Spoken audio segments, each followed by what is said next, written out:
என்ன டார்லிங் இந்த முரட்டு சரசம்? கமான், என்னால தாங்க முடியல. 2 பேரும் சேர்ந்து சொர்க்கத்துக்கே போலாம். கமான். இப்பவே ஆத்திரம் தீரும் வர பழி தீர்த்து சொர்க்கத்துக்கு அனுப்புறேன்டா. என்னது? நீ என்ன சொல்ற? பழி வாங்க வந்திருக்கும் நாகம்னு சொல்றேன். உன்னை கடிக்காம விடமாட்டேன். கொடியவனே, ஊர் உலகமே தெரியாதவளான என்கிட்ட உன் நண்பர்களோட மிருகத்தனமா நடந்து என் கற்ப சூறையாடி எங்க அம்மா சாவுக்கு காரணமான துரோகி. உன்னை கொன்னு என் ரத்த தாகத்தை தீர்த்துக்கிறேன்டா.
ராணிபாலா தான் கற்பழிக்கப்பட்டதற்கு பழிதீர்க்க சுகதேவை ஆத்திரம் தேர் அடித்தார் என்றும், அவர் கையால் சுகதேவ் சாகாவிட்டாலும் சூழ்நிலையால் கண்ணாடி துண்டு பாய்ந்த சுகதேவ் இறந்ததற்கு காரணம் ராணிதான் என்றும் சாட்சிகள் வாக்குமூலத்தை வைத்து ருசுவாயிருக்கிறது. சட்டம் தன் கையில் இருக்கிறது என்று ஒருவரை இம்சை செய்து அவர் மரணத்துக்கு காரணமாய் இருக்கிறார். இருப்பினும் அவருக்கு நேர்ந்த வேதனை சம்பவங்களை வைத்து நீதிமன்றம் அவர் மேல் கருணை காட்டி 5 வருட கடுங்காவல் தண்டனை விதிக்கிறது. தெரிஞ்சுக்கிட்டீங்களா என் கண்ணீர் கதைகளை? பெருப்பிடிச்சவங்களால நாசமான எனக்கு, கொலைகாரியாக ஜெயில் தண்டனை அனுபவிச்ச எனக்கு, உங்களாட்ட முத்தமனுக்கு இல்லத்தரசியாக அருகதை இல்லை. அணி, பரிசுத்தமான தெய்வ விக்கிரகத்தை பாவிகள் தொட்டா பாவிகள் சுத்தமடைவாங்களே தவிர அந்த விக்கிரகம் அசுத்தமாக. மாணிக்கம் குப்பையில கிடந்தாலும் அதன் ஒளி மங்கி போயிடுமா என்ன?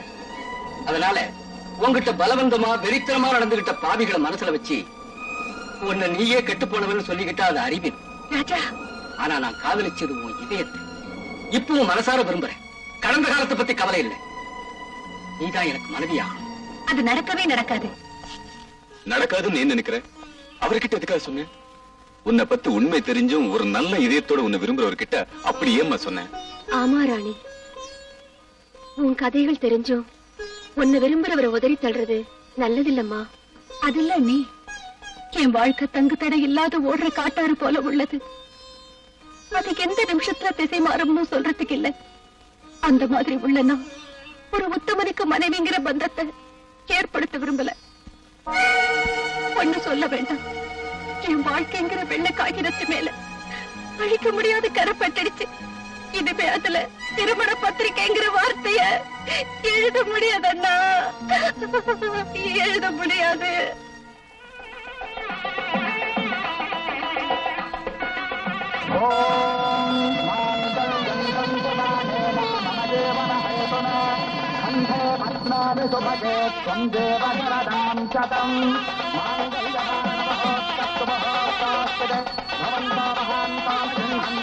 நான் அப்பவே நினைச்சேன் அவ அழகுக்கு ஏத்த புருஷன் கிடைப்பான்னு.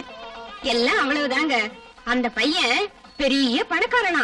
10 நாளைக்கு முன்னால ஏதோ வேலை விஷயமா இந்த ஊருக்கு வந்தானா, நம்ம சாந்தியை பார்த்தானா, இஷ்டமாயிடுச்சான். உடனே முகூர்த்தத்தை வச்சுட்டானா. பெருசா ஒண்ணும் பண்ணிக்க வேண்டாம், சாதாரணமா பண்ணிக்கலாம்னு அந்த பையனே சொல்லிட்டானா.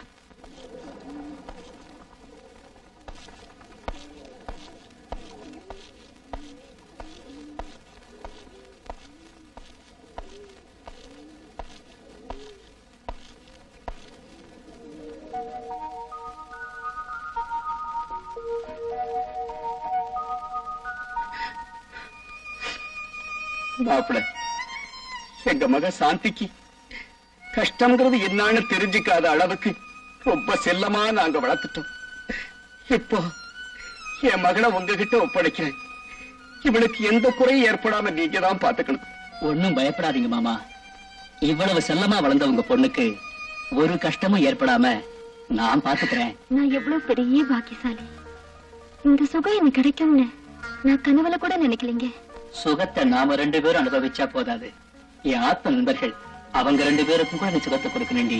என்ன சொல்றீங்க? என்ன நீங்க சொல்றீங்க? நான் சொல்றது இன்னும் உனக்கு புரியலையா என்ன? பேருக்கு என் மனைவி ஆனாலும் படுக்கையில மட்டும் எங்க 3 பேருக்கும் மனைவிதான். அப்படி சொல்லாதீங்க. உங்க கையாலேயே தாலி கட்டினீங்க. உங்களையே நம்பி பெற்றவங்களையும் பிறந்த ஊரையும் விட்டுட்டு வந்த எனக்கு துரோகம் செய்ய நினைக்கிறது பாவங்க. பாப்பா, பாவங்கிற வார்த்தையை எங்க டிக்ஷனரியில இருந்து எப்பவோ எடுத்துட்டோம். சுகம், இந்த 2 வார்த்தைகள் எங்களுக்கு தெரியும். முதல்ல ஒன்னு அனுபவிக்கிறோம், அதுக்கு பிறகு ஒன்னை வச்சு பணம் சம்பாதிக்கிறோம். Very simple.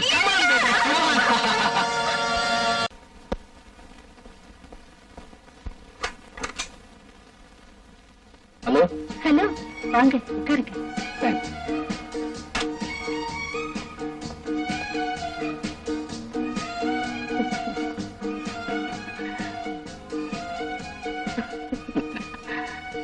வரப்போற ராத்திரி என் வாழ்க்கையில முக்கியமான நாள். ஏன் தெரியுமா? முதல் தடவை உங்களை பார்த்து என்னையே மறந்த நாள் வெள்ளிக்கிழமை. நாளைக்கு கூட வெள்ளிக்கிழமை தான். அதுக்கு என்ன செய்ய சொல்றீங்க? நாளை முழுதும் 2 பேரும் சேர்ந்து மனம் விட்டு பேசி ஆனந்தமா இருக்கலாம்னு சொல்றேன். ராஜா, நம்ம 2 பேர் சந்திப்பு காதலாக மாறக்கூடாதுன்னு சொல்றேன். நாம 2 பேரும் வெறும் சிநேகிதர்களாக இருந்தா போதும்னு நினைக்கிறேன். அப்படியே சிநேகிதனா பாவிச்சு என் கோரிக்கையை நிறைவேற்றலாம் இல்லையா? ராஜா, நாளை எனக்கு வேற ஏதோ வேலை இருக்குன்னு என் கோரிக்கையை நிறைவேற்றலன்னா என் மனசு வேதனைப்படும். உங்க நலனை விரும்புறவன் நான். தவறா நடக்க மாட்டேன்னு வாக்கு கொடுக்கிறேன் ராணி. எனக்கு கௌரவம் தர்றவங்க ஒரு சிலர் தான். நீங்களும் அந்த மாதிரி உள்ளவர். வேதனைப்படுத்த மாட்டேன். ஆகட்டும் வரேன். Very good. நாளைக்கு சீஷோர்ல இருக்கிற என் ரெயின்போ பங்களாவுக்கு போலாம். ஓகே?